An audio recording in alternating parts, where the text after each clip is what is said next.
good evening, Style Esports fans, and welcome to a best of three in the Piltover group between the Holy Divers and the Wakandan Overlords. Both of these teams are undefeated at the current moment. The Holy Divers are 3-0, while the Wakandan Overlords are 2-0. One of these teams will have to lose, and one of these teams will continue their winning ways after this best of three here this evening. Bringing you all of the action, I am Jarl Carl, and I'm joined for his first cast, the inaugural edition of Merlin. How's it going, sir? Thank you so much. I'm excited to be here. I'm really excited to get my first game under my belt. We're already in picks and bans, and it looks like we've got some smart bans on both sides. On particular, Wakandan Overlords banning out Vladimir and Mordekaiser, which are the two main champions for the mid laner and top laner. Rumor has it, because I don't think we've ever actually seen it, that they're super strong on those champs, and it would be a difficult matchup. On the other side, we've got the Misfortune Diana, which I also think is fairly smart bans. Also targeting kind of those comfort picks. I know that Diana is played a lot by young Femur, and it looks like they've done their research. Research, very important, of course, going into champion select. And both these teams are undefeated, right? So something we've kind of come to expect from these teams is they're well prepared. They're, ready for the matchup, and they take care of business generally. So should it be a good one? I have to agree with you, Merlin. Pretty strong bands coming through. A lot of very strong champions on the chopping block. Misfortune, of course, one of the top 80 carries at the moment. Just a little programming note. We are on the new patch. So we are on 10.12. This is a live patch game. So a few changes in the last patch. Nothing too major, at least to my mind, especially not for the bot lane. Some buffs to Victor was the one thing that sticks out to me. So we might see that come through a little bit later on in this draft when they go for the mid laners. So far, just the top laners being picked. Set versus Darius. It could be a set jungle or set support even, of course. So maybe the possibility for a flex pick, but I'm expecting that to be in the top lane. And that's, it is 100% a top lane set. Yeah. It's got to be the top lane. Darius, is a champion. I like to say he does not draw lanes. He either wins lane or he loses lane. So I think we'll see some kills up in the top lane, just based on the nature of that champion. And a Sivir in the bot lane, maybe indicating that the Overlords don't want to play through bot as much. They kind of want to just have that late game win condition, scaling up, get a couple of items, 600 CS win condition on the Sivir. I think an underrated AD carry actually at the moment. So we'll see how that works out as the Zac comes in for the Holy Divers. I like the pick for Holy Divers. Set is the absolute #1 champion for Spartan Might. He's got 220 ranked games on that champ this season alone, with a near 60% win rate. So I think it's interesting that Wakandan Overlords did some research and chose to leave that unbanned. It means they think that Darius can win that matchup, because most of the time you wouldn't want to put somebody on a comfort pick like that and just kind of roll the dice. So obviously a very volatile melee versus melee matchup on the top side. And I agree that Sivir pick kind of indicates they're not going to play the jungle through that bot side. So I think we're going to see a lot of action on that top side. I'm excited to see the first 5 minutes. Yeah, it makes a lot of sense. If you are going to play on the top side, you want to be a little bit more reserved in the bot lane. You don't want to be trying to have too much pressure all across the map. I like the Alistar pick a lot for Holy Divers as well. I think they have a very smart draft so far. That comfort pick, very strong jungler, and a great support against Sivir. Alistar does very, very well against Sivir specifically, because that spell shield does not work against Alistar's combo. If you spell shield when Alistar goes in, you will block the headbutt, but not the pulverize. And that's really, that's even doing Alistar's work for him, essentially. He doesn't want to headbutt you. He just wants to knock you up in the air, and you do need to counter out at exactly the right moment with that spell shield. It's very precise to come through. She will have the Morgana to help her with this, so that makes it a little bit easier, a little bit more trivial to block out from that crowd control Morgana with that black shield, of course. But just something to note, Alistar does very well against Sivir if they are, kind of in a 1 versus 2, if he's looking for an engage or something, that counter is there. The Morgana as well, taking away the picks, the pick potential from the Alistar, I should say. So pretty strong draft, I think, for both of these teams so far. A pretty clear playthrough topside plan for the Overlords, and just some generally strong champions for the Holy Divers. We're into that second pick phase, and I don't think anybody's surprised. The mid lane is being pinched right here. Cassidy and Echo being taken out. Nobody has a mid laner yet, so a lot of these magic damage champions are taken off the table. We've got Echo, Diana, Cassidy, and Vladimir. Mordekaiser even can be a mid laner, so up to 5 mid lane bans coming through, as it looks like the Overlords have banned nobody. So that's a little puzzling on that one. We might get some chat information about that, or maybe they're just saying we don't need to ban anybody. Possibly.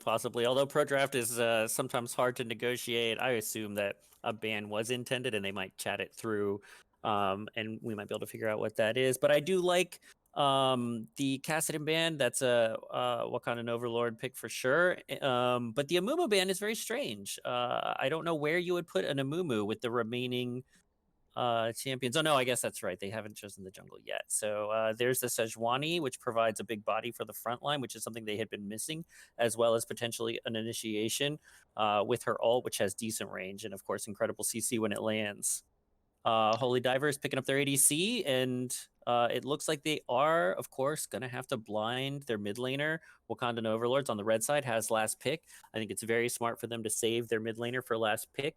When you're on the red side, you either want to save mid laner or top laner, because those are the lanes that in a 1v1 can have the most opportunity to really counter during laning phase. So let's see who they pick into the Syndra.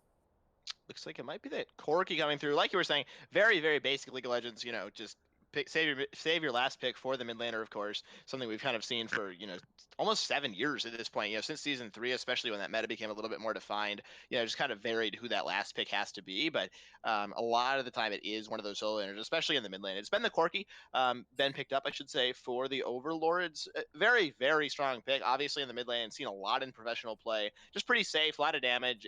All around a very good champion. I like the draft for both teams, actually. The only thing I was going to mention is the Jinx for the Holy Divers. I'm not in love with this pick. I think I don't really think it serves a whole lot of a purpose in the current meta. If you're looking for a hyper carry, like something like a Caitlyn, I think could be a little bit stronger, maybe even a Vayne. The Jinx is just a little bit immobile. Sure, she can get excited with her passive, but I think it's just a little bit of an interesting pick. Maybe it's been practiced by them with the Alistar. I don't think the synergy even is really there all that much between those two champions. So I might have liked to see something a little bit safer. Even Ezreal coming through for this team might have been preferred for my mind. So that's something I'll be watching for, is this bot lane. I think the Wakandan Overlord should have an okay lane. Jinx isn't too terribly strong in that lane, of course. So we'll see how that works out. But I think a pretty strong draft from both teams. To me, there's not really a weakness that's just like jumping out at me that could be exploited. Yeah, I don't hate the Jinx. I mean, theoretically, if she's quick with her Chomper, she can combo that with the Alistar CC. There's enough time for them to kind of enable and potentially get a long CC chain. But it is just a super safe lane. I mean, Morgana with her Black Shield is really going to prevent most engages from sticking, even though it's got a long cooldown. So does Alistar's engages. I will say that the Wakandan Overlords are pretty AD heavy. The Corki has a little mixed damage. Morgana has support, but she's not really going to build AP.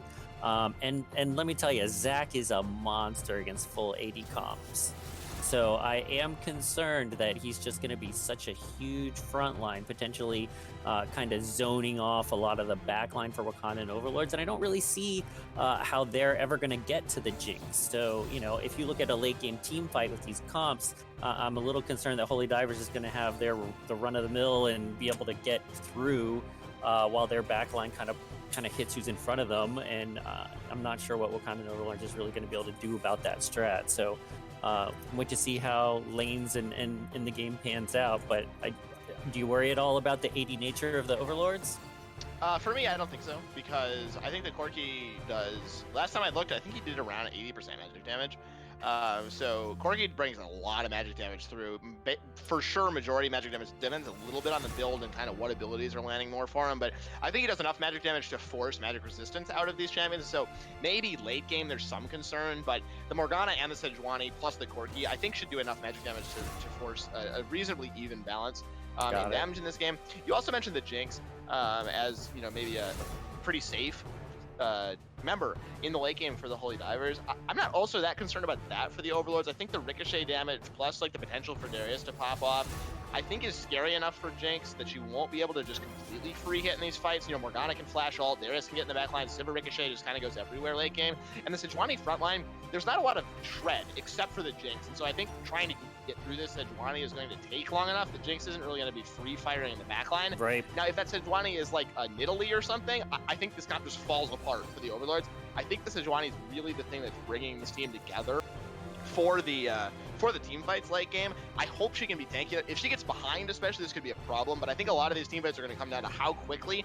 can the Jinx kill the Sejuani. Because if that Sejuani's off the table or picked off early, not in the fights, whatever, then Jinx is just free firing. Because Corki and Sivir are going to get outranged a lot, and she gets a couple of resets, and that fight's just over. So to me, that's the real battle in this game, is kind of Griffin versus Missing. Like, who can stifle the other one long enough in team fights for the rest of their team to get an advantage.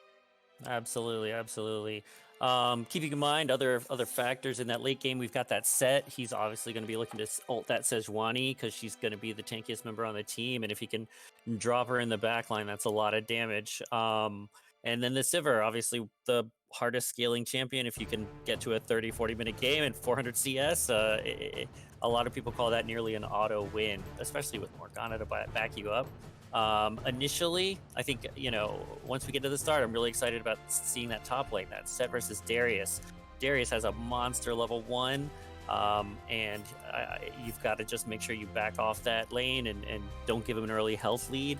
But I think it's going to be really volatile. I think both junglers are going to start on the bot side, get a good leash and path to that top side, and we ought to see some pretty good fireworks once we get into that part of the game. Yeah, I would expect to see so. I would not be surprised to see a level 3 gank top lane, maybe by both junglers. I would say probably more likely for Griffin, just trying to get Darius ahead. I don't think you really want to be ganking the Darius at level 3 if you are stolen. You definitely need to make sure you're not getting counter ganked, but there's just a lot of risk in ganking Darius, especially early in the game. I mean, really at any stage of the game, but if he gets a double kill at level 3 or level 4, the lane's kind of over, and to some extent, like, the game can just kind of be over if Darius gets that much of a lead. We've seen that a couple of times in style esports. I have a hard time remembering a Darius that didn't pop off. For one of these teams, if he gets a couple of kills, gets really far ahead, with Spartan Mike could find himself in a lot of trouble. Zach's never really going to come gank. He just doesn't have enough damage really to take out Ingvar there. On the Darius, he heals too much, Conqueror procced, whatever. So there's a lot of risk to ganking this Darius relatively early. On the other hand, Set has no escapes really early on in the game, except for that flash. So I would expect to see Sejuani come top, Griffin with that champion, trying to help out his top laner. If you can blow a flash, even, that's just so much more lane pressure for Darius.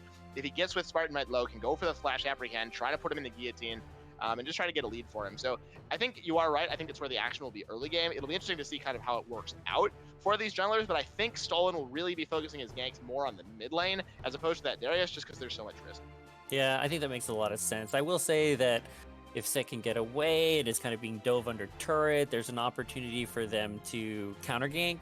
But otherwise, it's possible that he'll just farm because there's Elastic Slingshot doesn't have a huge range early on. And he, might be able to get an advantage in terms of jungle clear. Sejuani, not the fastest clearer. And if he can pick up a couple extra camps, hits that 6 faster, and get a gank, like you said, maybe on that mid lane with that Syndra stun kind of to support his initiation, maybe that's kind of the best option for them. Yep, it should be a great game. I'm looking forward to seeing how it plays out. Absolutely. Should be a good one. Both these teams, looking pretty strong, right? There's a lot of times that we'll kind of go to these drafts and be like, oh, this champion we think is really troll, and like one team's comp's just like significantly inferior. And I don't think that's the case here. I think both teams have a chance to win. I would expect to see dragon pressure for the Holy Divers early. I think that the Syndra in the mid lane is just stronger early game than that Corki is, and the Darius has a lot of the power for the Wakandan Overlords. I would not expect to see him take teleport. And so that will hurt the dragon pressure a lot early. And so I think a main objective for the Holy Divers should be to get a couple of dragons early on in the game. Really try to get those snowballing and put some pressure on the Overlords as they go into this game, right? I think that's going to be an important part. If you don't get those dragons rolling, the Overlords could just kind of start to outscale with Corki, Sivir, Darius. The scaling is pretty strong on either side, right? Jinx scales well, Syndra scales well, Sivir, Corki, Darius, all these champions are like bonkers late game. But I think the Holy Divers' main objective in the early game should be to try to get bot side priority and go for the dragons. Bot side priority might be difficult though. Sivir's has incredible pushing power, and Morgana can do a little bit more to support pushing ADC than an Alistar. Heals and going in for engages, and Jinx doesn't have a huge amount of wave clear on her own. So unless they can kind of bounce level 3, I really think that they're going to get pushed in. So do you really think they can go for that Drake with just Syndra having priority, but not necessarily the bot lane? I think it depends how much mana Sivir wastes trying to push waves, right? Sivir's mana cost very, very high early. They did buff the spell shield, so it does give more mana back these days. I think it'll depend how the bot lane goes, and I think a lot of that will be decided at level 2. We've seen a lot of level 2 fights in this league. A lot of teams not respecting level 2, trying to fight for level 2, not getting it, and kind of dying. So, I think it'll be a little bit easier to judge after the first couple of minutes, but I think it's easier to try to go for Dragon Control than it is for Herald Control against this Darius and who are early game. And Sivir can waste a lot of mana, and for mana, I think that's a good time to try to do the dragon. Agreed. I don't think it's like super free dragon control as if you had like loot's just like at level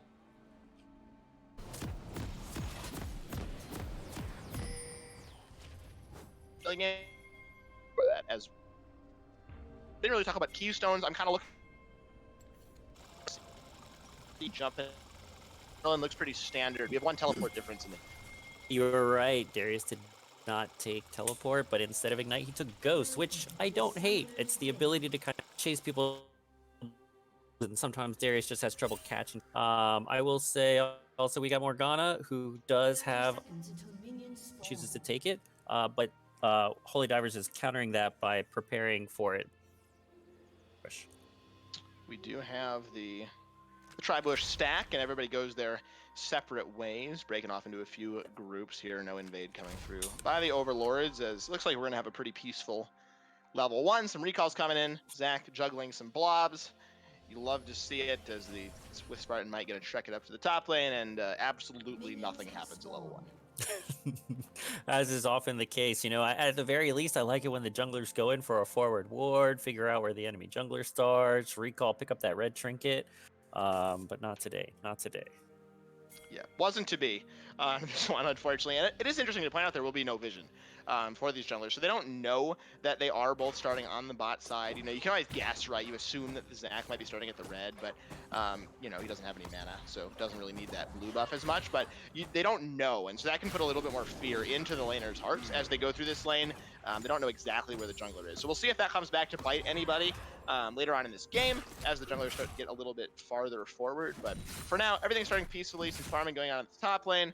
Junglers, looks like they're going to do a full bot side clear here. The Gromp and the Krugs being taken before they go up their top side. So I think we could be in a little bit of a farming phase for the first couple of minutes. Yeah, absolutely. I mean, I think it makes a lot of sense. Zach is definitely a full clear jungler, and I guess Sejuani doesn't want to try and get that early speed gank up to the top side. And quite frankly, all the waves are incredibly even. That Syndra Corki seems to be kind of frozen in the middle. And Set seems to be getting a little bit pushed in, but holding his own against the Darius. He is, you know, still picking up CS, and that's the kind of concern against a champion early on who's really, really strong, is that you can't pick up anything early. Yeah, it definitely can be a problem, as we see Femur really kind of shoving out Rapcore in the mid lane. That's a lot of damage coming through from Corki. That Gatling gun does quite a lot of damage early on in the game. Kind of falls out of relevance later on in the game. Has a little bit of armor shred potential, but not one of Corki's main abilities. Used mostly, to proc that Trinity Force passive as Spellblade once it does have that item coming through. But for now, can get a decent amount of poke down onto the Syndra, who was not able to really get stunned back. Bot lane level 2 has come through for both of these lanes, and nothing really happened of it. I'm a little bit disappointed in that. Always like to see a nice level 2 fight, but these teams just don't want to fight. Absolutely, it's looked pretty even so far. Sejuani did skip 2 camps to kind of come topside, but Darius is kind of pushed in Set's played pretty safe, pretty smart. So Zach goes a camp up with his blue Gromp simultaneous. It'll be 2 camps up as Sejuani starts to take top scuttle. Scuttle is going to be taken, and she has walked her way into that bush. So Griffin in the top side might see it again come through. Spartan might going to go to a ward. This could be disastrous for him. Might burn the flash here as that stun going to come through from Sejuani. Ingvar and Griffin going to continue forward. The flash has been used. Haymaker still available. There it is. A lot of damage back onto the jungler, but Ingvar, one more auto could bring down that top laner. Spartan might. The potion is running. Will it be enough? Can he keep himself alive? The bleed is running. He will not survive. He goes down, and first blood goes over to Ingvar. Every summoner still alive for the top laner of the Overlords, and they get first blood. That was an amazing timing, and I did not think they were going to be able to get a lot done. And the interesting part of that top lane was that Spartan Might's minions were damaged. Even though that was like the level 3 push out, it was still going to push back to him if he just lets the wave crash, because a lot of his minions were half health. But instead, he goes to get that ward at the perfect time, and Sejuani was right where she needed to be to capitalize on it. And they got the flash, they got the stun, they got the kill with the last tick of the Darius bleed. It was a beautiful play, really well executed. Set, of course, has TP, so it's really, really hard to punish deeply a top laner that has TP, because really it's losing of the minions that puts you kind of irrevocably far behind. So he is back catching a wave, trying to crash that next wave, but a really great start by the Overlords. Absolutely, he's up a little bit. Is up a little bit of farm, I should say. He is pushing that wave in, but down that kill, and he's down his flash. And I think that's the most important thing from that gank is that he died and used his flash. Ingvar has a lot of kill pressure now. If Griffin ever comes back, that should be a pretty easy gank for them to try to pick up another kill. And you know, it was a good effort, right, by with Spartan Might to try to get back in that gank. He had a nice haymaker, held it for a while. Griffin took a lot of damage, but in the end didn't quite find himself falling, and so Spartan Might did end up in the death chamber for that first kill of the game. Junglers have now rotated down to the bot side. This bot lane, very, very peaceful. It's just hard to go in on the Sivir and the Morgana. You have so much ability to shield out that crowd control that Sivir's just going to push in this wave.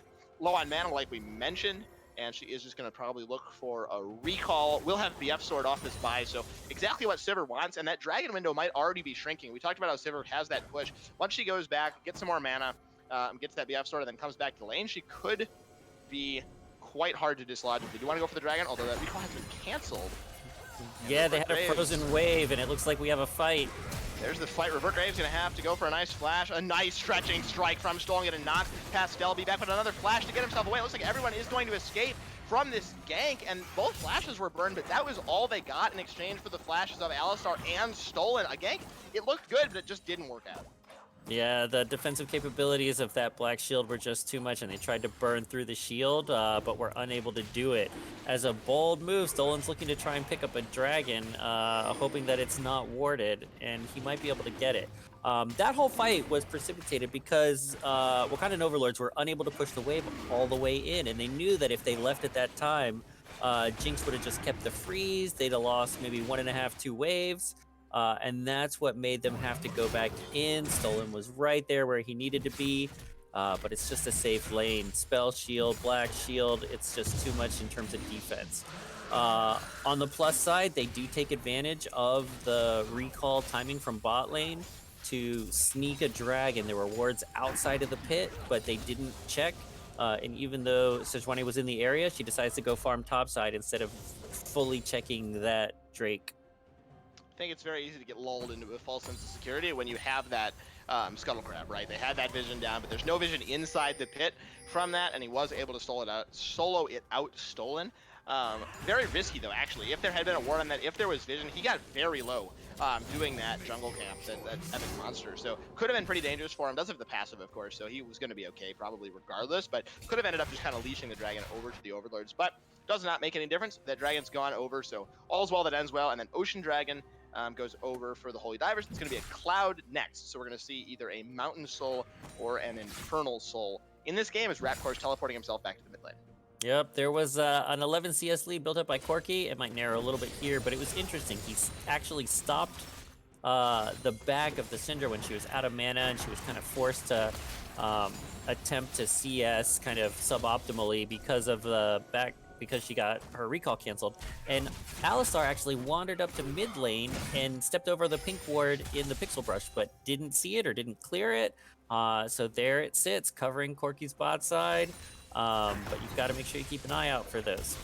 Next flash in the bot lane. Revert Graves gonna have to try to get himself out. Has the spell shield for a nice block on the stun. Very well done by Revert Graves. So there's the super mega death rocket just gonna come through, picking up the kill. Level 6 to level 5. That level lead coming up huge. And the binding went wide for Pastel B. Everything going wrong for the bot lane of the Overlords. Absolutely. That was just a great level 6 power spike. I mean, Jinx with the execute on that ultimate is really, really strong. And I think Sivir actually kind of came back in. She kind of felt like she dodged all the abilities and kind of turned around to trade back a little damage, and maybe was just caught a little bit off guard. You know, everything up to that final Super Mega Death Rocket was, I think, spell shield and played very well. But you've got to watch out for those level differences. Another combat ability at level 6 really makes a difference.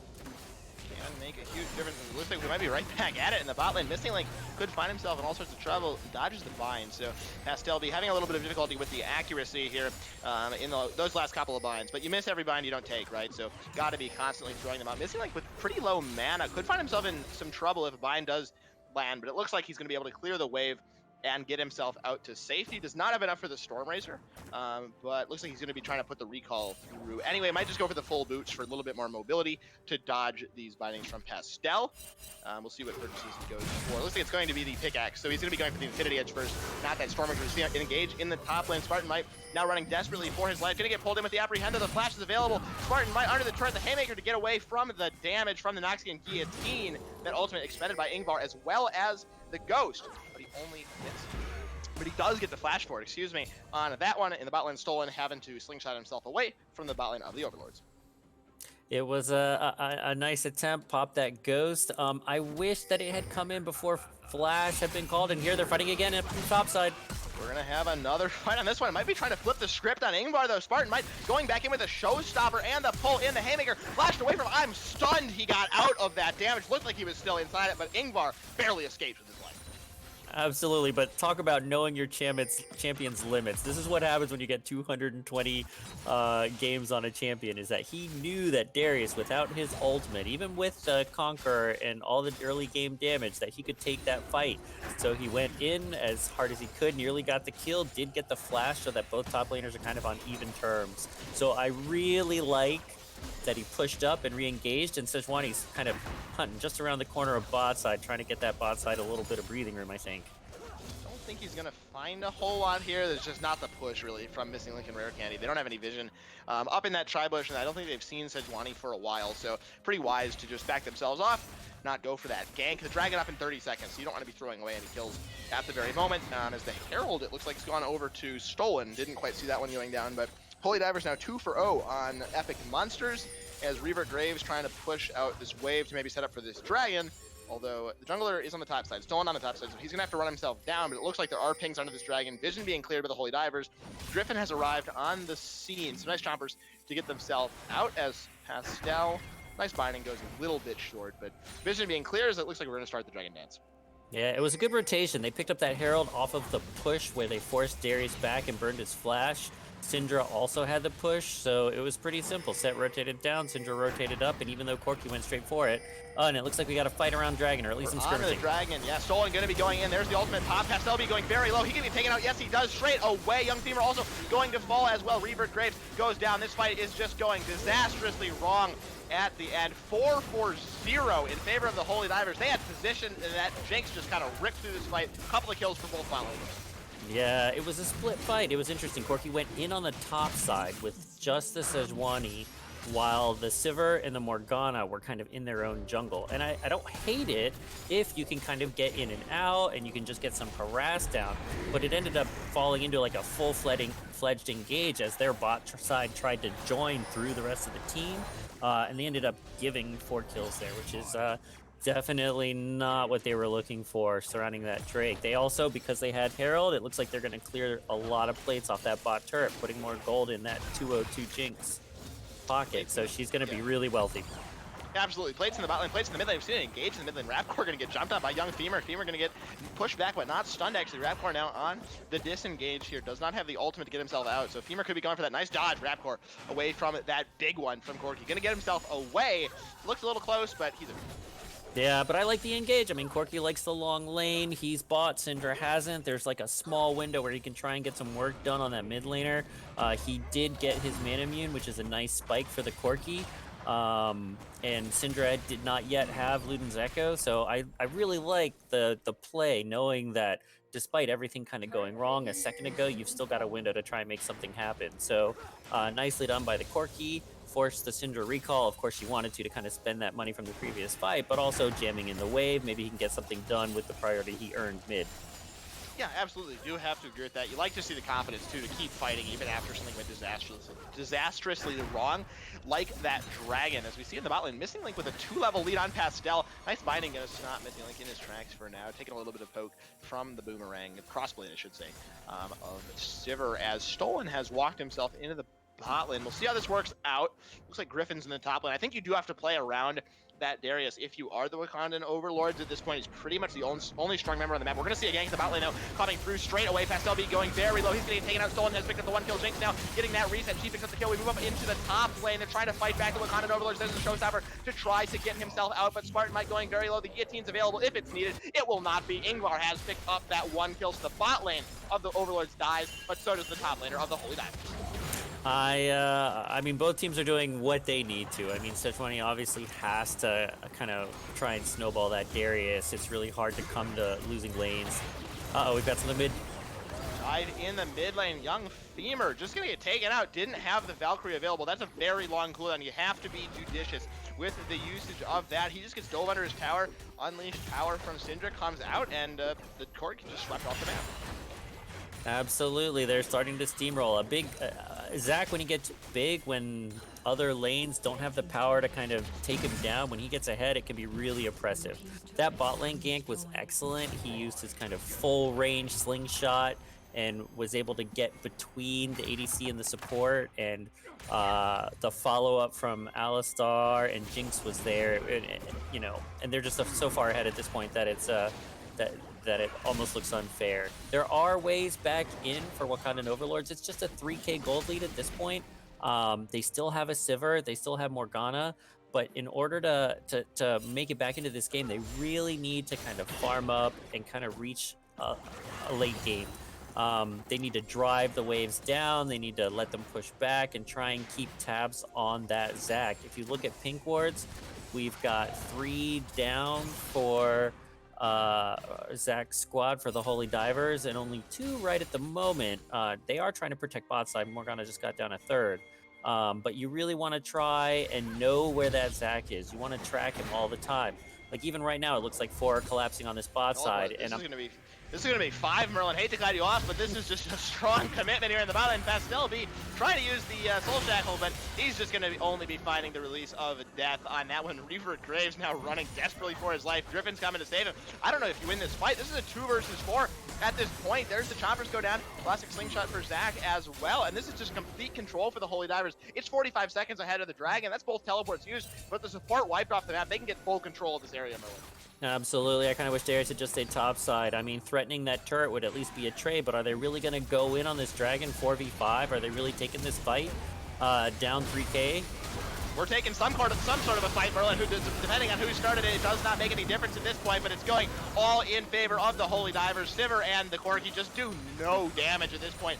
No item completed yet for Sivir. They're just getting run off the map. Those rockets doing massive damage for the Jinx. Pastel B, nothing he can do. He's come back from being dead. A nice binding, but it just doesn't make any difference at this point. Femur very low. He could be in all sorts of trouble here. Has to get the Valkyrie to safety, and that's going to be the 3rd Dragon going over in favor of Holy Divers. They're up 4,000 gold. They're in complete control of this game.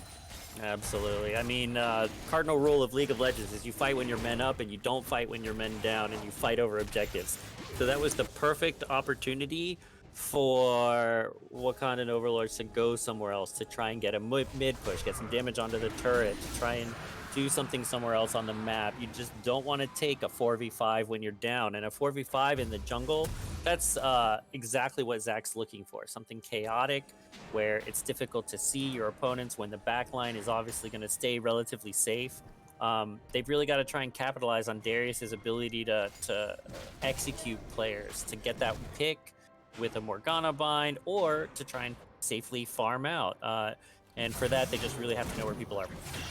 Ingvar going to find Rapcore in the top lane. Ghost has been procced. He's very strong. Ghost did receive some buffs in this patch, and Rapcore going to flash himself only straight into that Sejuani. There's the shutdown coming through, an extra 150 gold in his pocket. Ingvar now has those 5 stacks, but Ingvar could find himself in a decent amount of trouble as well. He's going to be going down straight away. 2 missing, like now on a rampage. 4-0 and 6 as Griffin going to get run down as well. The tower is still alive, but it might not be enough. I think you do have to shelter under it. Maybe he's actually going to get himself out. Just kidding. Don't listen to me. What do I know? Griffin going to walk himself off, but that tower goes down. I was just going to mention how they need to be fighting with the Darius in these fights if they do want to win. He gets the 1 kill, but he does go down in the end in that exchange, and it's just, you know, a 1-for-1. I guess you take it if you're the Overlords, but it just looks like you're getting run off the map. Absolutely. You know, this was Sejuani was with him on that top side, is that right? For a while, yeah. He had some help in the gank and didn't let Rapcore flash himself away, but then Sejuani just kind of got run off. Doesn't have a lot of impact in the fight, and we mentioned earlier how the Sejuani is really the only check on Missing Link. Right. I think that there was a window for her to just ult to get Darius out. Sure. And, you know, her ult is powerful, but really that pick was brilliant. That's exactly what they need to get back in the game. They just need to get it clean, and they can't feed back that counter kill. And she has tools in her kit that maybe would have allowed them to survive. So, you know, you never want to kind of fling your ult for not a kill or for not something significant, but really, when you're behind like this, you got to take those victories, the small victories when you can. I mean, stalling it out, like Syndra being off the map and Darius being on, that gives you a man advantage. Maybe you can kind of parlay that into something bigger, but not if you can't kind of protect his exit. Absolutely. I think you want to try at least, right, to get him out. He is so important for this team. And as I was saying, like, we talked about how the Sejuani is really the check on this Jinx. He's not doing any checking at this point. The Jinx is so strong, and Sejuani's, you know, barely any different than anybody else in this game for this Jinx. And he's just free firing in the back of these team fights. And, you know, Ingvar just can't get to him. And that's the problem you mentioned in champs like Merlin, is they just can't get to the Jinx. And there's the on the hunt pop in the back line. Can they get onto this Jinx? Caster curse straight away. The shutdown going over in favor of Revert Graves. They're going into the back line. Let's Bounce gonna pick up the kill onto Ingvar. He's not able to get a reset in this one, but it's a double kill going over to Revert Graves. They're gonna be pushing down the mid lane. Both carries are dead for Holy Divers. A great flank found by Griffin as they win the fight. Yeah, that was an amazing flank, and it's all about the vision. So they had a pink ward in try, and Sejuani was able to get in and sneak in behind them. And she was so patient that you cannot blame Holy Divers for thinking they were free to push that next turret, because she waited so long, she just let them take the turret. The inner turret was up. She waits 15-20 seconds. They bang it down, start hitting the inhibitor turret, and then she shows between waves, so they won't have vision till the last minute, and gets a ult off directly onto the Jinx, which results in her just being one shot.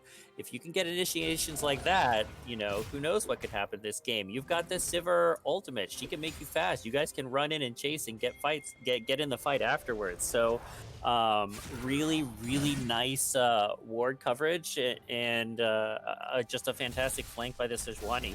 And, you know, I just talked about how I feel like she should have burned her ult to save the Darius, but if she can get ults like that off from time to time, keep it. Use it for those big team fights. Yeah, I think the question really becomes what comes next for this team. You know, sure, Revert Graves is pretty strong, so is Ingvar, but that's just one fight, and you need to have a fight like that multiple times. The Baron's been started up. You're on Soul Point if you are the Holy Divers, so the Holy Divers just need one more dragon of the next 4 in order to achieve the Soul, and that's just such a strong thing that I think they would be hard-pressed to win the game. The Wakandan Overlords, if that Soul goes over to the Holy Divers, it looks like the Baron's going to be taken for free by the Holy Divers. They might be able to get to the dragon in time. It's still 30 seconds left. I'm not sure if they knew and just conceded that Baron, or if they weren't quite sure and it just kind of went down. You might see a pick on Rare Candy here. He has ultimate, keeps himself alive, exhaust and flash as well. Can he get to his team, trying to get himself out of this one? A nice double pulverize and a flash to get himself out to safety. Yes, he can. There is the set in the front, showstopper right into the back line. Young Fever going to go very low, stolen as well. There's the left bounce coming through. At the same time, Pastel going to fall without flash. He uses ultimate, but just not to any avail. A double kill now for the Alistar. Missing Link is on a rampage in the back line, getting excited on this one. The Unleashed Power comes through. Rapcore has been kill onto Ingvar. Revert Graves now trying to get himself away from this blob. Man, there's the last slingshot over the wall. Nice spell shield. Does he have the stretching strike? Yes, he does. One more auto should do it. It's an ace coming through for the Holy Divers. They just picked up the Baron. They don't even need the Dragon Soul. They're going to be pushing down the mid lane. They're going for the end, Merlin. That was a really nice fight. I don't actually mind the Wakandan Overlords going for a pick. They were, you know, they know that they're behind. They know they just need to set things up, and the dragon timing wasn't such that they were going to be able to trade Baron for dragon. So they decided the best thing they could do is trade Baron for a pick, and then maybe pick up the dragon or pick up a fight 4v5. You know, Baron takes a long time to take, particularly at 20 minutes, 22 minutes. So I kind of wish they had driven down some side lanes. It's possible that they could have picked up a bot turret, or at least pushed mid a little bit with the time that they had, instead of just sitting outside a dragon. That's 5 people not doing anything. And then unfortunately, when they went for the pick, they actually sent Darius bot side, so he wasn't there for the fight. And he is 3 out of the 5 kills on the team, and 1 of the points of power. In other news, Missing Link is just killing everybody. So 1v2 just kind of ripped through Revert Graves. He's in the death chamber right now. Pastel finds himself at half HP, and this push is just continuing. I thought we might see a reset come through. It's 3,000 gold on Missing Link right now. That's how much damage he's doing with that gold in his pocket. Stolen now Going to go for the engaged. Soul Shackles is out from Pastel Lasagna as well. I mentioned that wasn't used already, but it doesn't make any difference. Missing Link going to be picking up the assist on that one. He gets excited. Zach actually picking up the kill. Stolen on that one. Teleport coming through from Rapcore as well. This could look to be your game-ending push. The bot lane inhibitor has fallen. They have 3 minions and 1 cannon. It's a 5 versus 4 play here. Super minions rolling in from the mid lane as well. 5 versus 4. Dragon Soul is on. Baron buff is still on. They're on to the first Nexus Tower. When will the defense come through from the Wakandan Overlords? They have to go soon. Beyond the Hunt has been caught. They're going to try to pick up the kill onto Repcore, but the counter engage comes through from Stolen as well under the tower. Squadron Might trying to buy a bit of time with the Haymaker as we switch over to the other side. Ingvar going to go very low. He's going to be taken out. Missing Link is now on a killing spree. He gets excited on this one. Reaver Graves going very low on his own fountain. The second Nexus Tower has fallen at the same time. Missing Link just ripping through this fight. There's the second kill for him. He's onto Griffin. Can he pick up a triple for himself? That's going to go over in the favor of Rapcore. This game is over. They're on to the Nexus. The Nexus going very low. It's going to be taken out. The Holy Divers are going to pick up game number 1 in this series on their quest to go 4-0, 1-0 over the Wakandan Overlords. Very nice game. I thought both teams had their points, but that bot lane by the end of the game, 14, 1, and 25. Just an insane stat sheet by the end of that game. Jinx didn't even spend all of her gold, but was just really far ahead. And she's such a snowbally champion that once you get that far ahead, it's going to be really difficult to come back in kind of skirmishes where she's really strong. Yeah, absolutely. Jinx doing a lot of work in that game. And like you were just saying, she ended the game with 4,000 gold in her pocket. Right? So, imagine if she'd put that recall in and came back to that fight with a Bloodthirster or an entire other, item and a half. Think of the damage that could have come through with that. So, a very nice play there by the bot lane of Missing Link and Rare Candy. And, I question the Jinx in the champion select, but really coming through in spades for Missing Link. Clearly a lane that they've, thought about before. They've practiced with it. The Jinx got ahead.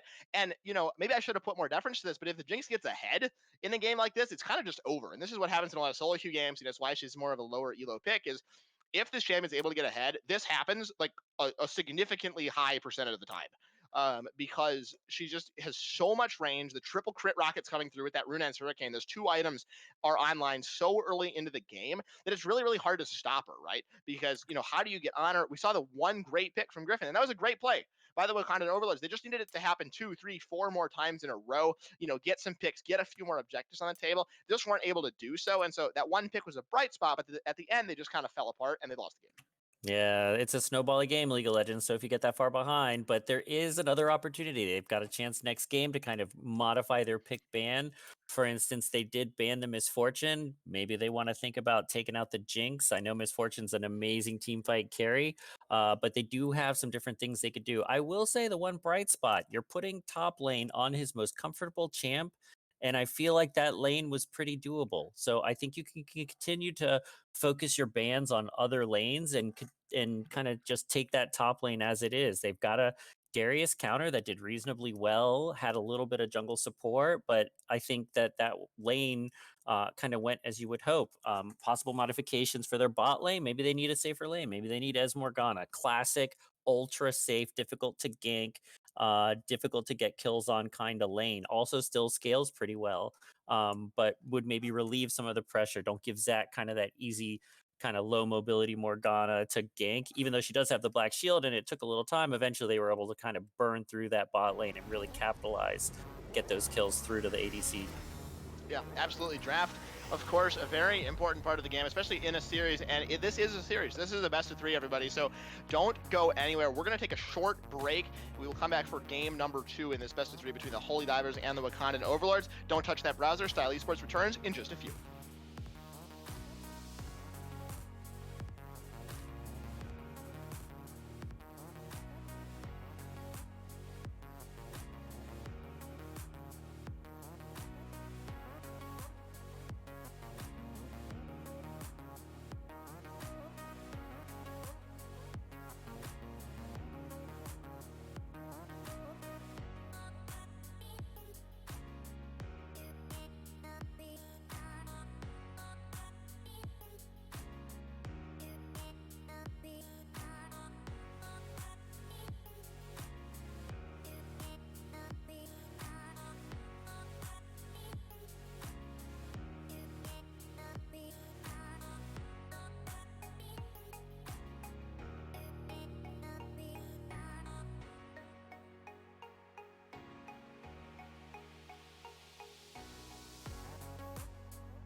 Welcome back, everybody, to game number 2 between the Holy Divers and the Wakandan Overlords in this best of 3 series here in the Piltover group of Style Esports. Both these teams looking to continue their undefeated tear through the league. The Holy Divers are 3-0, the Wakandan Overlords are 2-0, and we're just going to continue the train down. It's 1-0 in this series in favor of the Holy Divers. Bringing you the second game, I'm Jarl Carl on the play-by-play cast, and joined on the color desk by our new caster, Merlin. How's it going? Going great. I'm happy to say we already have some deviations from the initial bans by Wakandan Overlords, who had a lot of trouble with that Zach last game. They feel like that's the pick that they need to take off the table in order to score a win in this second game. I don't hate it. So they've already targeted both the Zach and the Alistar, which leaves open kind of a lot of champs that they took out last time. Misfortune, Diana, and Nautilus were their initial bans in game 1. So it's possible that Holy Divers could pick up some of these comfort picks if they want them. That Nautilus, I think, would be a direct substitute for that Alistar. Has a lot of potential, I think. Yeah, the Overlords just kind of said, hey, you're not playing anything you played in the last game. We're going to ban out 3 of your champs. I mean, it works, I guess, unless the picks that they, unless that was like the secondary roster, right? And they, are now going to get the primary idea. And that Misfortune Leona's come through. These are 2 very, very strong bot lanes. I'm calling it right now. We're going to see action in the bot lane in this game. I don't see how these lanes can't fight each other. It's not in the nature of Leona or Zyricon not to fight. So I think there will be fireworks in the bot lane. I don't think there will be as many fireworks in the mid lane. Kassadin, kind of a resident sleeper champion early on, wasn't banned this game, so now been picked up for the Overlords. Wasn't banned last game either. So Wakandan Overlords, they chose red side, and that means that they have last pick and are not really going to be able to take advantage of it because they could have counterpicked top. Top has already been picked. It's the set. We know it's coming. And so they're kind of giving up a counter pick mid in order to take the Kassadin power pick. I worry about that, though. Kassadin does have some counters that make his early game really untenable, and it's really difficult to scale up with him. You got to send him to side lanes. He's got to kind of farm waves in the mid game instead of grouping with the team. And they are not targeting mid lane at all with their bans. They're banning out Sejuani and Elise from the jungler because they really want to focus that Stolen, who had a lot of impact in the game. On the other hand, Holy Divers does get to ban the Darius, so I hope they have multiple counters prepared for that set because the one they used last time, which was effective, is now off the table. This should be an interesting back half of the draft. Yeah, I hope that second pick wasn't Mundo either, because that's now been taken off the table as well. So very smart pick here by the Overlords, picking up that Amumu. That was banned in the last game, has not been banned, and they pinched the jungle pool. So very smart using that first pick, second rotation to grab the sad mummy on this one. We'll see what the jungle pick is for the Holy Divers. A lot of those tanks taken off of the map. I would expect to see maybe a Jarvan in this game. I think would be really strong. Have that Misfortune Leona Jarvan combo. We'll see what they do. Just a couple of seconds left on the pick here. Also looking for a mid laner to go up against this Kassadin. It looks like it will be that Olaf in the jungle, one of my favorite picks. So I'm very excited for this Olaf. I think that champion's really strong. Diana was banned in the last game as well. That's now been locked in for the Holy Divers, and I love this comp for Holy D. Yeah, I think it's a really interesting, strong comp. Diana versus Kassadin is not as free a lane as some can be. It is a skill matchup. She's got to be careful as Kassadin is good against mages. He's got a shield for magic damage, and she's got to get her timings right and Q at the right spot. But it definitely can be won, and she's definitely a great scaler, great team fighter late game. On the top side, they decide to counter the set with a Maokai. I'm not sure quite how that's gonna go. I'm not gonna lie to you, Merlin. I'm not as excited about the Maokai as I was about the Darius. I like trees and all that. Everybody, support the nature out there, support the environment, very important. But I don't know if the way to do it is to pick Maokai into set. I think he might just kind of get cut up into pieces and chopped down on this one set. I don't think it's going to be posed any problems with this Maokai on the top lane. Maybe I'm missing something. Maybe Maokai is just really that broken. But I think Set is going to have at best, or at worst, like a drawn lane here for himself. I'm not expecting a lot of trouble. Amumu could make it a little bit difficult, but that Olaf is so strong early game that I'm not envisioning a lot of problems for any of the lanes of Holy Divers. You mentioned the Diana Kassadin lane. Again, I don't really see this as a lane that Kassadin's really going to be winning, right? Diana, he is up against that anti-mage in Kassadin, so it might be a little bit difficult for him to push an advantage, but I don't see any lane really where the Overlords are going to have consistent priority.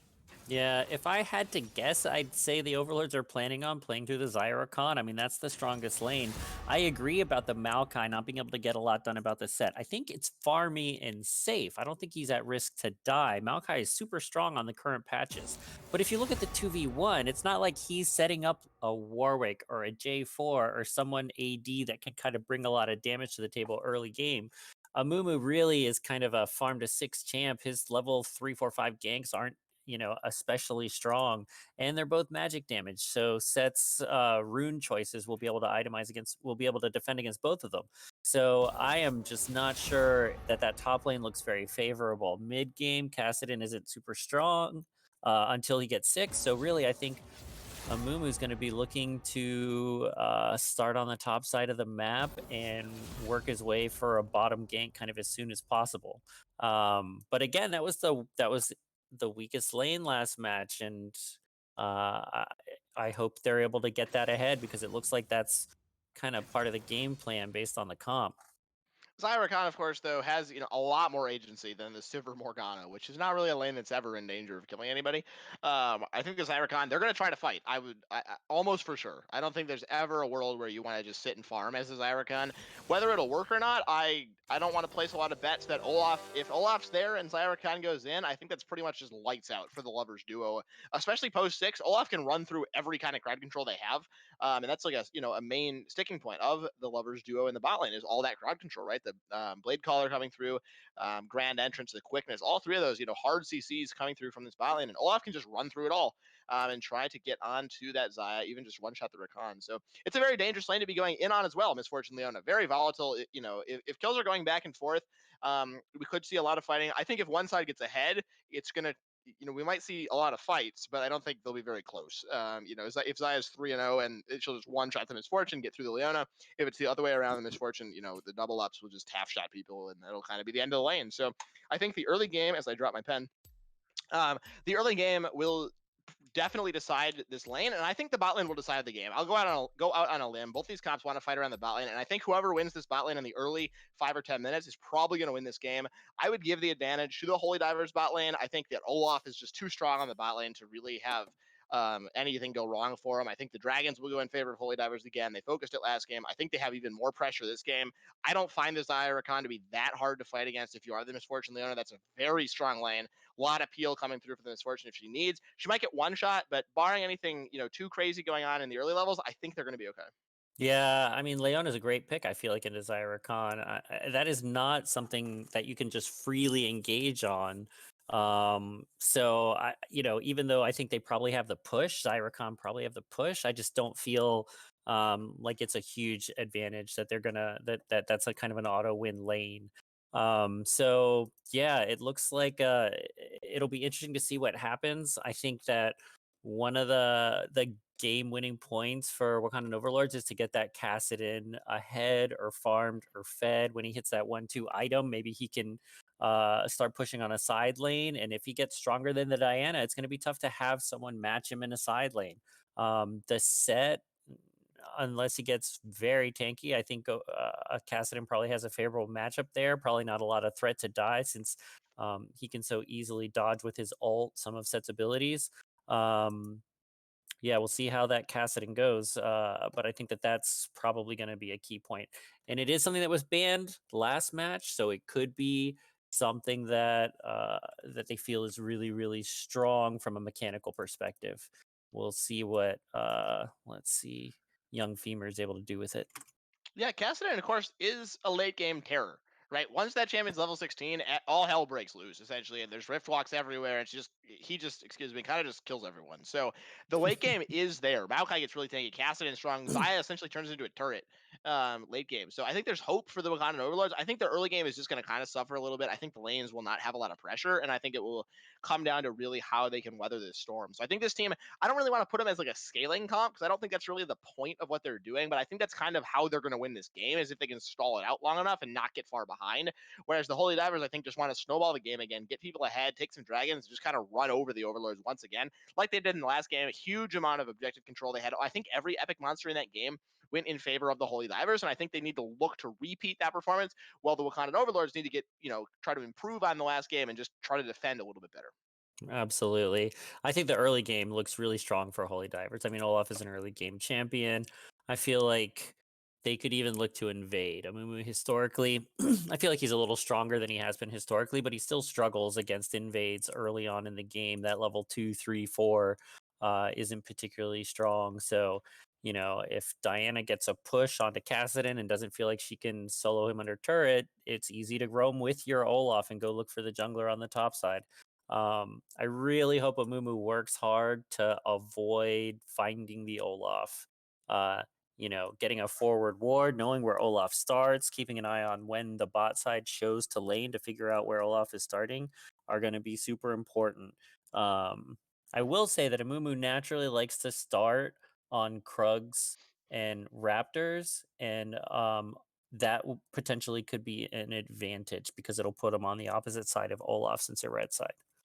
Running into Olaf early game, not great.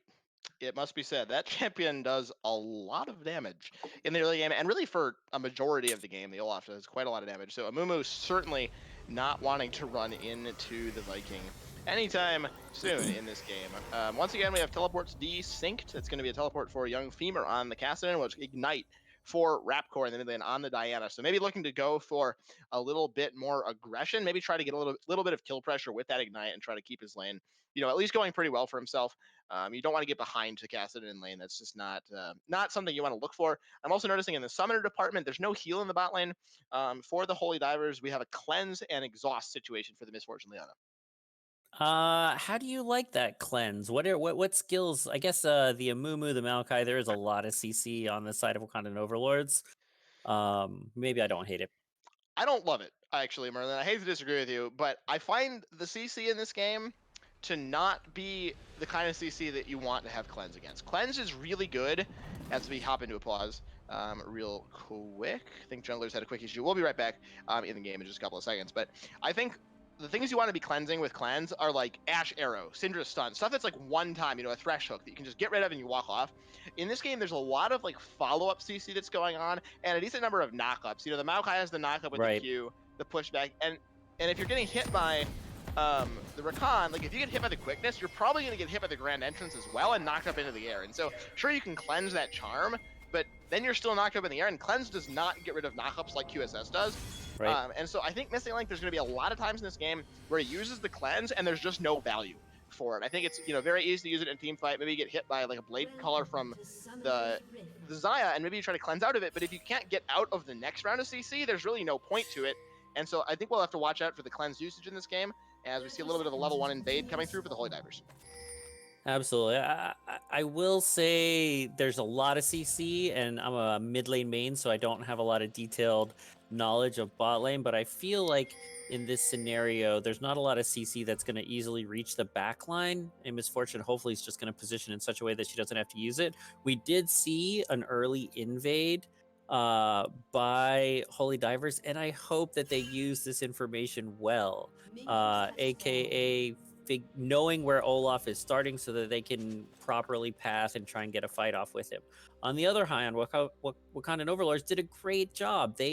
When you see 5 men invading your blue, you go to the other blue either for wards or a steal. So, and it I think is absolutely a must that the set ward Olaf's blue. Without that ward, it is a very, very easy invade when you see somebody try and get a forward ward like that as a 5-man. You know that nobody's covering the other lanes. So it's going to be interesting. Olaf's not going to have a full set of camps to clear. Yeah, for sure. Olaf, once again, describing his jungle with his name. Didn't quite realize that. Maybe should have gone with secured instead of stolen. Once again, one of my favorite jokes. Recent viewers of Style Esports will be aware. I think that's very funny every time he gets something stolen. So a little bit unfortunate for him. He is probably going to get 3 buffed here. Not going to be able to know until it's a little bit too late. So 3 buff coming through. Not always the worst situation in the world. A lot of mana regen does come through from the jungle item anyway. But he is missing out on some gold and experience as well. On the other hand, is still Olaf, so he's still pretty strong early. I want to just jump down to the bot lane here and kind of wait for this level 2. Engage is going to come through because it is level 2 now. They're going to go onto Tano, under the turret. They're going to take a tower shot. Rare Candy getting a little bit more than he bargained for on this one. And I got all excited about level 2 and then basically nothing. It should have been a kill. So that is the classic counter level 2 opportunity. When Leona gets on you with Zenith Blade within like a millimeter of the tower, if you flash, she does get pulled all the way under the turret, and with the damage that they could have laid on and ignite in that bot lane, I think they could have got an easy kill there.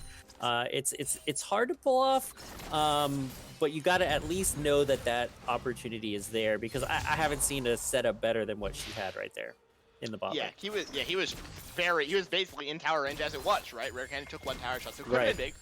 Coming through, you can't exhaust the tower. Unfortunately, that's true. So, gotta watch out for those tower damage. Tower damages, they do a lot of damage early game, especially to squishy champions, and everybody's squishy at level 2. Might have to hold that thought. Rare Candy might be looking to go in once again, but I am disappointed for a second time as no engagement is found. Everybody backs off. Rapcore going in the mid lane with no mana.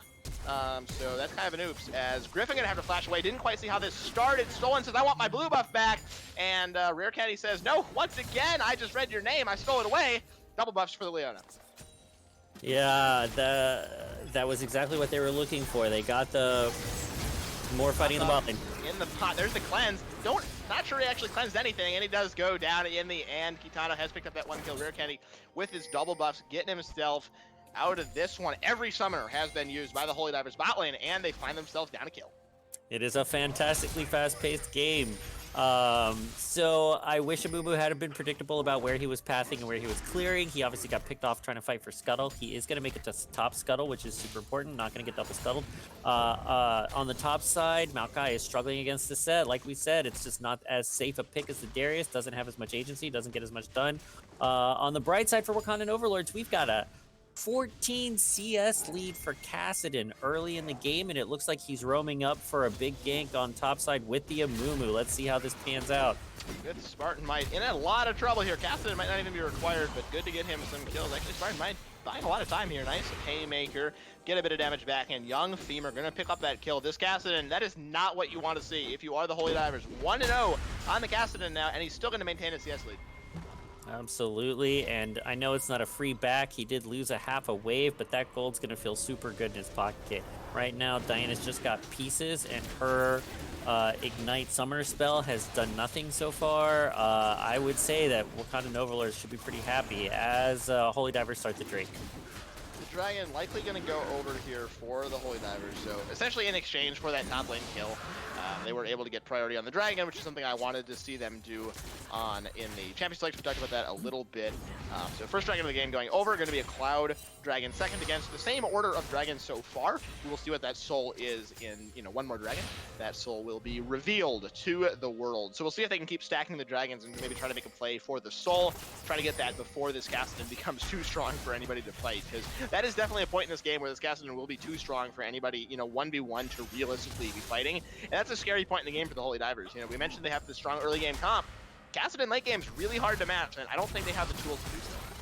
Absolutely. He's already got a 500 gold lead, and I think going to continue to scale up. It looks like, there's this point where if you give up the push, you kind of give up the lane, and it looks like Diana going all in here. Has used the Ignite and the ultimate, but Kassadin, just that magic damage shield is really strong. Ooh, young Femur going in for a little bit more. We're going to move down into the bot lane. Rare Candy getting it stunned up with the Blade Caller. Sun's going back, missing like just free firing in the back line of this one. Though the heal going to come out to try to keep his support alive. Kitano going to try to escape from this situation. Rare Candy very low, but the potion is ticking. He's healing himself up. Reaver has picked up that kill, missing like no mana left. Kitano has picked up some more health to keep himself alive. A nice flash from Reaver Graves with the Blade Caller. The stun coming through. A double kill now for this lovers duo in the bot lane. That is not what Missing Link and Rare Candy were hoping for. I just like the execution, the flash to make sure you land the snare. Really, really solid work by the bot lane. We talked about how they had to play around the bot lane. It didn't look like they were going to be able to get much done in a Maokai set lane, and the Kassadin needs help early. And they have done exactly what they needed to set them up in a good position to try and get ahead in this game. They got a 1k gold lead in the bot lane. We've got a BF sword and a Warhammer on the Zaya, and just the Warhammer on the Misfortune. I think that this is a great game for the Overlords. They're doing very well. Let's see how they transition this to kind of mid-game strength. Yeah, this bot lane is quite scary already. Xayah, especially at level 6, I would expect to see just a straight engage by Kitano and Revert in this bot lane. I think they're really, really strong right now. This Xayah already hitting like a truck with that BF sword. Both items coming through that give that AD, just flat AD, a lot more damage. She gets the attack speed from the lethal tempo and her W as well. So a lot of power in this bot lane. Missing Link and Rare Candy need to be very scared, especially until their ultimates come back up, or the flashes, I should say, as in the mid lane, Young Femur gonna just rift walk himself to safety. Rapcore having to flash out of that tower, summon her down for the Diana. Yep, that's a valuable summoner. Diana has more in mobility than out, and I think without that summoner, certainly her kill pressure on that Kassadin is significantly less. Top lane, a little bit of a skirmishing situation like what we've been seeing the entire game. Spartan might going in for a little bit of poke and then just doesn't get anything and walks back out and heals up, and the Maokai heals up, and then we do it again. So pretty much a draw that we kind of predicted in Champions Select. The CS, within one right now, as long as Ingvar picks these up. Spartan might trying to lay down a little bit more punishment on him, but just not really working out. The Herald's been started up by Stolen, so really the objectives are the only thing going in favor of the Holy Divers at this point. Level 6s have come through. This is looking like an engage waiting to happen for Kitano. He wants to go. There is the Grand Entrance coming through. Will the quickness follow? Revert Graves going to be going forward. Looks like not going to see the engage. I really want to see this all in come through. I think Rare Candy just dies in a heartbeat, but maybe not the same analysis they have done that I have done for this, so they're going to be waiting a little while longer before pulling that trigger. Young Femur can find himself in a decent amount of trouble here, but he has the Rift Walk to get himself to safety, and everybody backs up. Yeah, I mean, that item spike is big. It's really important to know when you're ahead, and I feel like this bot lane is significantly ahead, although Reaver Graves does look like they took a little poke, but I think here's that bot lane engage. There is the Grand Entrance coming through. Missing for the nice cleanse, gonna get himself a shortened duration. Oh, bullet time canceled straight away. That's really unfortunate. That went out, no use of that ultimate. The cleanse actually a decent amount of value there because he did not get hit by the Grand Entrance. So able to cleanse a little bit early and then have that reduced duration on the quickness when it did come through. But Rare Candy is still level 5. That's going to be a problem for them in the bot lane. As we switch up into the top lane, Young Femur going to be trying to go, but we go back to the bot lane. A nice flash away from Missing Link. This is going to be a dive under the tower. Reaver Graves going to be tanking up, but he does have the Feather Storm still available. Missing Link, can he get himself away? Solar Flare going to try to get one stun, comes down. Guardian's been procced, but no kills have come through in this bot lane. A nice escape by the bot lane of the Holy Divers, as that top lane play also just fizzled out into nothing. A lot of fighting, but no kills across the top. Absolutely. Kassadin made a roam to the top side after clearing the wave. Maokai was facing the Herald and lost 3 plates to Olaf and Set, but the Kassadin roam wasn't timed with the Amumu, so they weren't really able to get anything done. I will say that the bot push and subsequent dive does look like it's going to enable a Drake, and second Drake is fantastic. I wasn't thinking that they would really start contesting until 3, given the early game strength. It does look like Holy Divers might make it in time, though.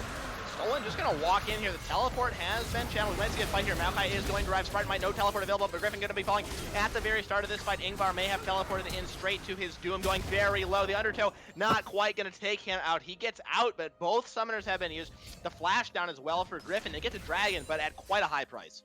Absolutely. That fight was enabled by the Diana. She had a 3-man ult, which nearly zeroed out both the ADC and the support. I don't dislike the TP. We've got some skirmishing in the mid, though. I'll hold. They're going to be fine. Young Femur, oh, maybe not. Maybe Young Femur really wants to prove you right and take himself out there. Those Rift Rocks back forward just give me a heart attack every time the heart rate is jumping, double-digit points every time he goes back in. But everybody's going to be okay. Back to you, Merlin. Yeah, that Diana ult, it's just such a strong ult. You really got to track it. It's 100 seconds right now, and every time that ult is up, she should be looking to go in. She's actually got 3 squishies to choose from, and I think that she really enabled that. Bit of I want to say a dive, almost a dive in the mid lane. Not entirely sure what was going on there, but nobody really took any damage. And Yasuo, I don't know where we came up with that one, but Solon had to flash himself away. We move it down into the bot lane. Reaver Graves to get jumped on. No Feather Storm available. He's going to be falling here. No way to get himself out. Missing Link has picked up the kill onto Reaver Graves. Backing up into the top lane. Ingvar and Spartan Mike going toe-to-toe here. No tower. That was taken out, remember. So I'm not actually sure who wins this fight. A lot of just random healing and shields come through in this matchup. There's another Showstopper coming through. Actually, Showstopper already used, I should say. Griffin has arrived on the scene, though. Spartan Mike going to be going very low. A nice flash, actually. He might get out of this one. Bandage Toss is a long way away, although he is on blue team, not on red team, actually. So I take that one back. He's probably not going to get out of this situation, but he might run himself around for a while. Cassidy's on the way. I would expect him to donate this kill over to Young Femur.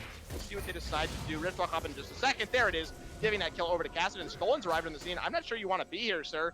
And he decides to agree with me and back to Stolen. Yeah, this is, I think, important to know when you're needed, as the junglers look like they spar for a second in the river.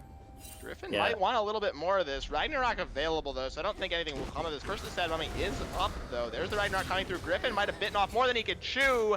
And that's what happens when you try to 1v1 Olaf. It usually goes badly as that kill goes over. We move down into the bot lane right now as there's just fighting across the map. Lady Power comes through.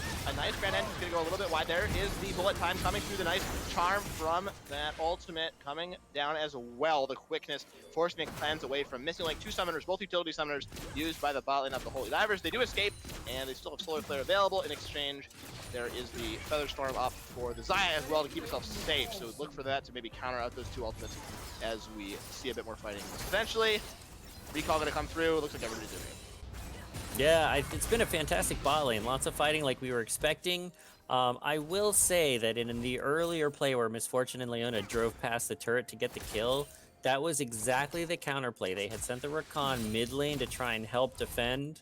And when you see that happen as a 2-man bot, it is your responsibility to try and get as much work done as possible. And that doesn't just mean tower plates. You are only up against one squishy opponent. And when you have engaged like Leona, it's the perfect time to try and drive through the turret, try and get a kill. So I think that was really excellent play on the part of Holy Divers to try and make the most of the fact that they were against one. Too often, you know, even on my own team, I see them not making the most of the fact that the support on the other team is roamed and that they have an opportunity to get something big done.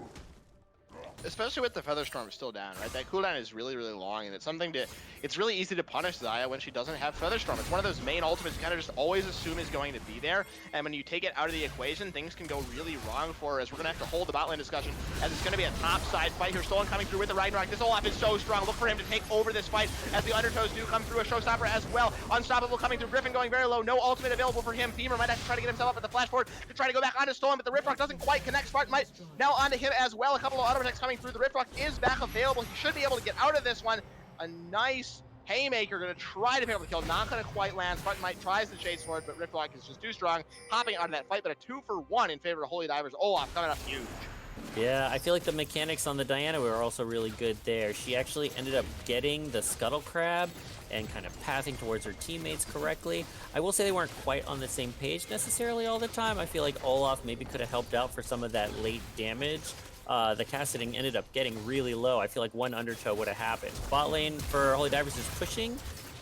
Holy Divers trying. It looks like they're just trying to throw away their advantage and give up the dragon once again. Is the Leona going to be in all sorts of trouble? Rare Candy has a long walk to get himself out. There's no bot tower as well. A bullet time might actually do a decent amount of work here from Missing Link. Decides not to expend it. Might try to save it for the dragon fight as Revert Graves has picked up that one kill. The Holy Divers now pushing counter in the mid lane. The first tower going to go down. The outer turret is now down. The Herald going to be charging forward onto that inner turret. We'll see if they can usher it forward to get that first charge, or whether it's just going to be a distraction to get on towards the dragon. That is now alive on the map. Mountain Soul, we haven't mentioned that so far. That's been started up down to about 75% HP on this one. Spartan Might and the 4 members of the Holy Divers are collapsing on this. We'll see if they can get it before the fight comes through. Olaf has ultimate deck available, but he is still only level 2. Bullet time going to come through. What a huge bullet time, and the ultimate from Diana coming through as well. Unstoppable on the Olaf. The blue team has picked up the dragon. The Holy Divers coming up huge in this fight, despite being down a member. They pick up 2 and get the dragon as the fight just kind of fizzles out. The Overlords say, we can't still fight this. We're down a member, and it's 2 kills in the dragon in favor of the Divers.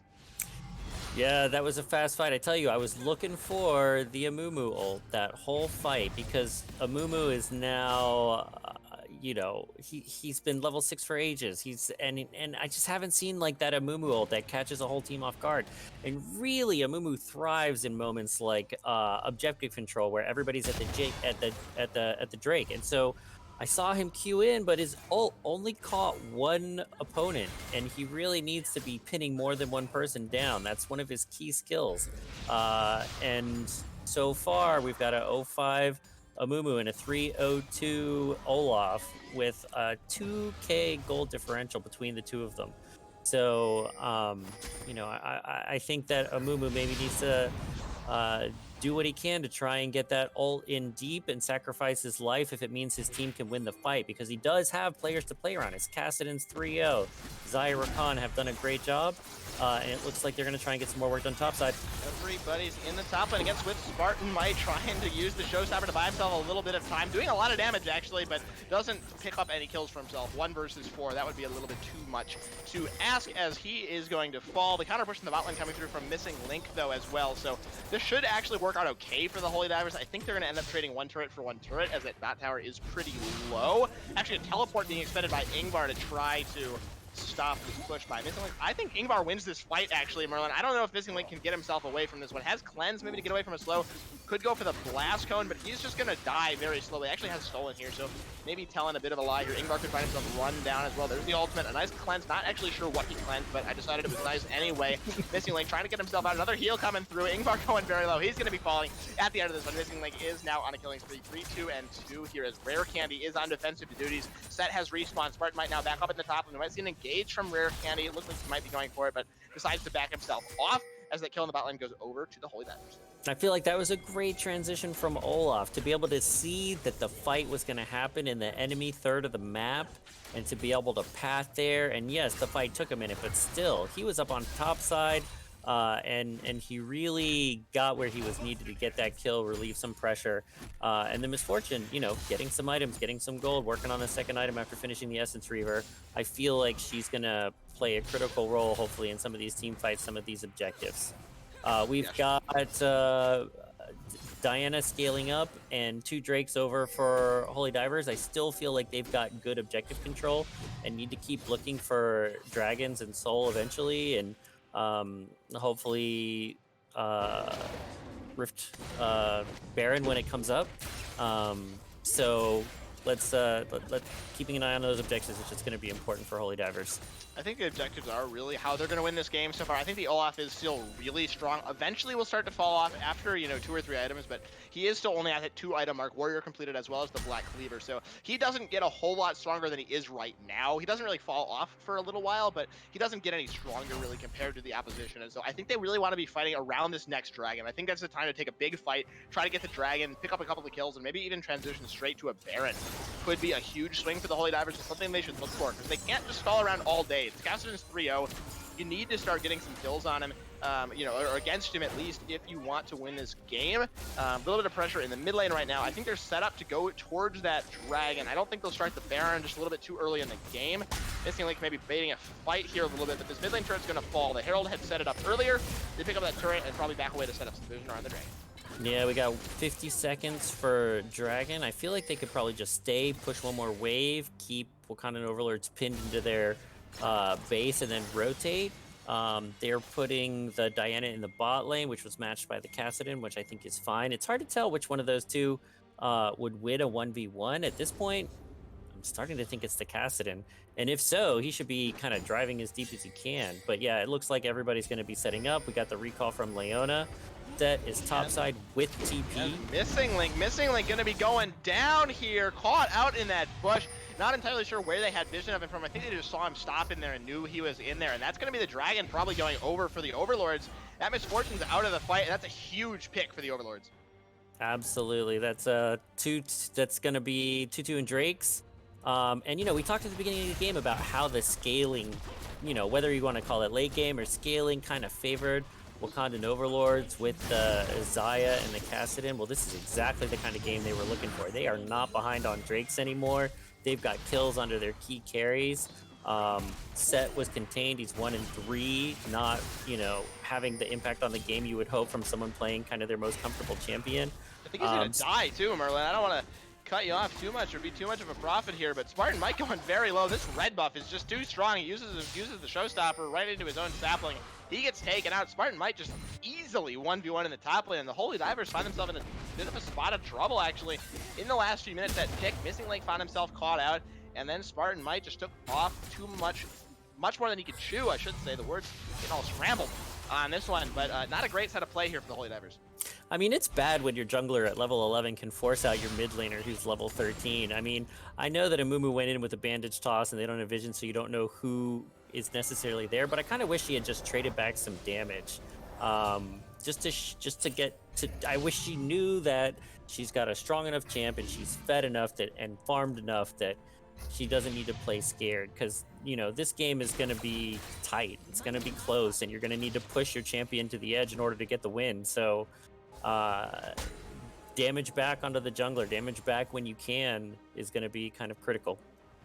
Absolutely true, and this Amumu is 0-5, so it's a little embarrassing when your 0-5 jungler can solo out the enemy mid laner for a little while, like you just said. But yeah, it's unfortunate just there. It's okay. Rapcore, I mean, he's gonna get the Nashor's Tooth for himself soon, and he should be okay.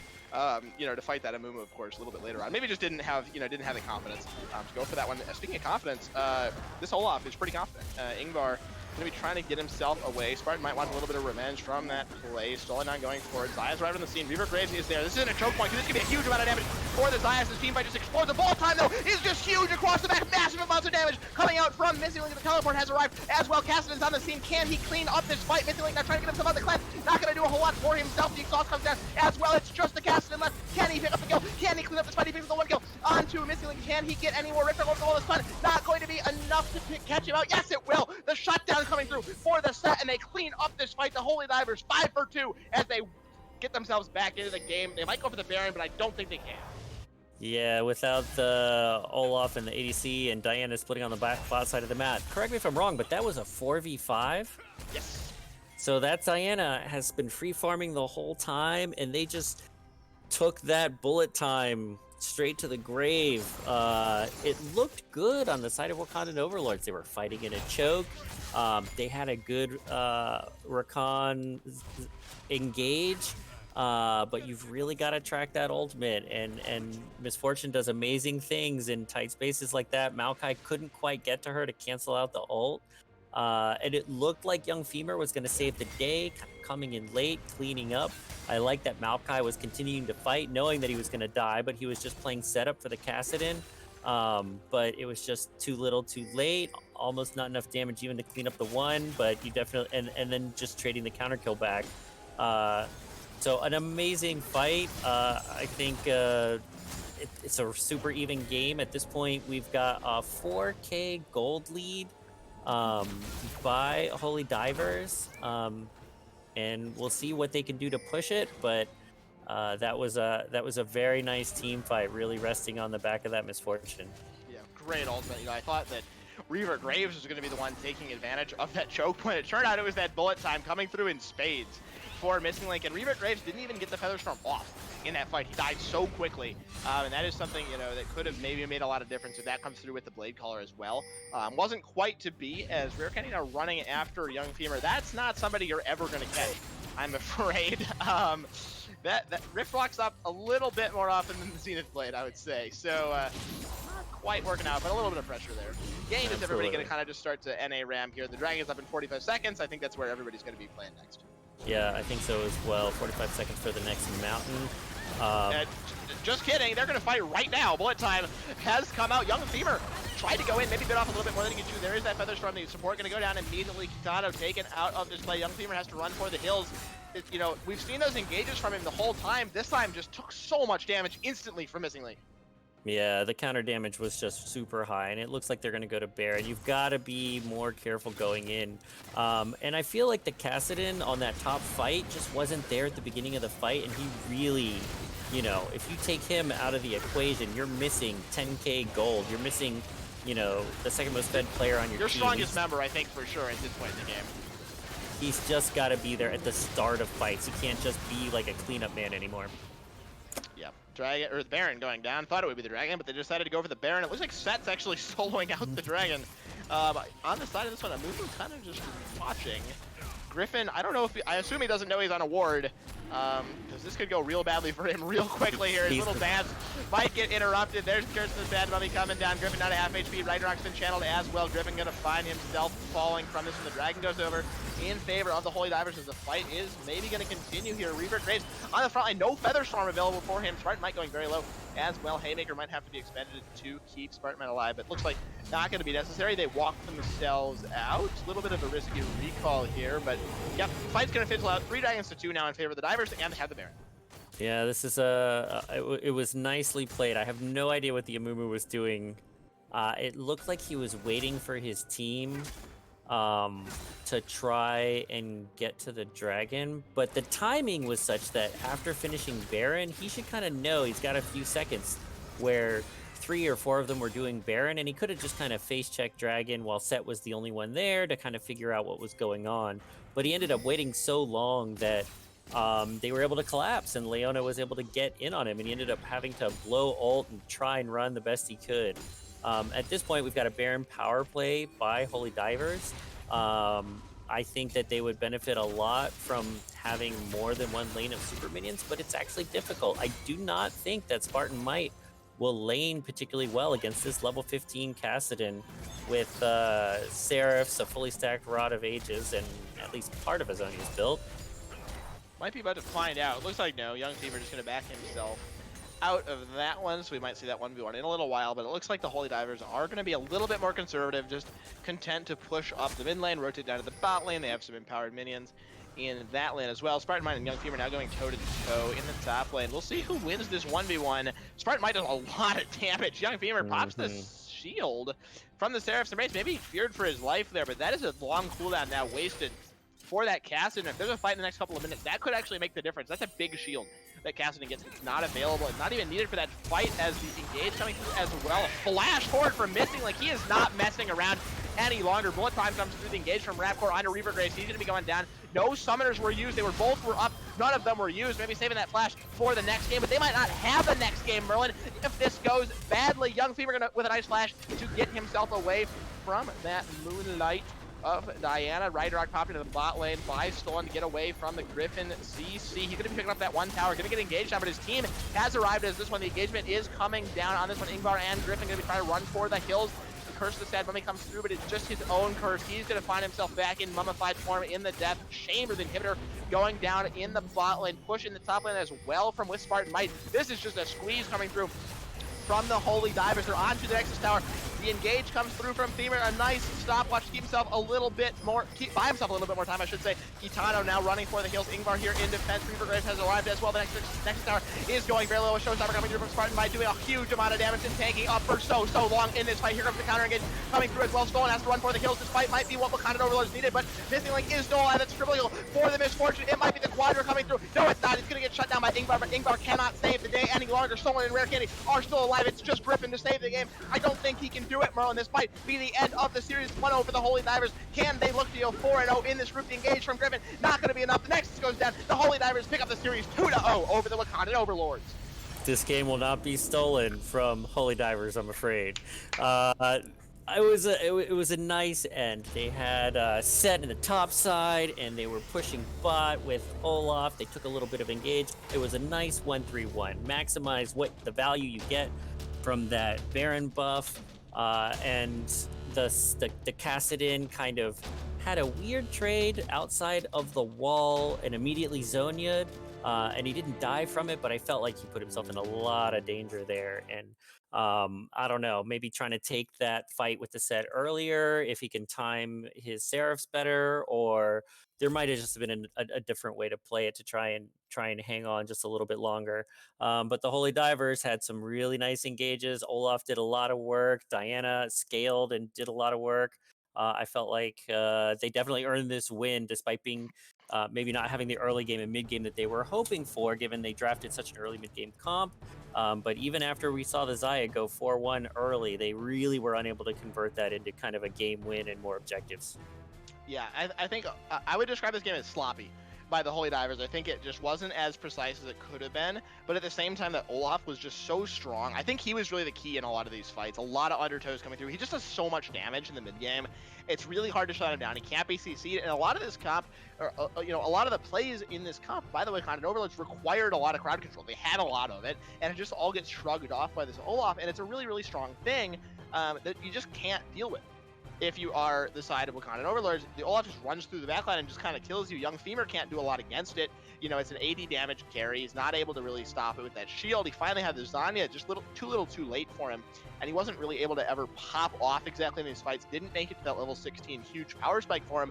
And so I think the Holy Divers, while it was a sloppy game, were able to snowball enough that it didn't really matter. Yeah, absolutely. That Olaf counters the whole team with his unable to be CC'd. There's a lot of different macro plays you can try and use to get back into a game like this. I felt like they put Kassadin in a side lane, and he should have just driven to turrets and drawn people to him, because I feel like he was stronger. I feel like he could have held up to the Diana. He could have held up to the set, potentially. But he's much weaker grouping, and I'm just trying to think of different ways they could have tried to turn things around, and that's kind of one of the few things that comes to mind. Obviously, with the Amumu, you're really looking for kind of team fight initiations, but maybe with the Amumu kind of that far behind, you just kind of try and play for picks and stick Kassadin in a side lane and try and get to that level 16 power spike. Yeah, the Amumu just got, I think, a little bit too far behind to really make a whole lot of playmaking possible with him. He just went down so quickly, right, and had to use the ultimate. Wasn't really what they were hoping for.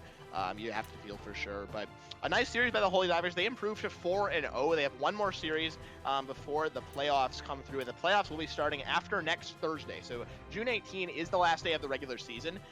In season 3 here, we will be going into the playoffs, the intra-group playoffs.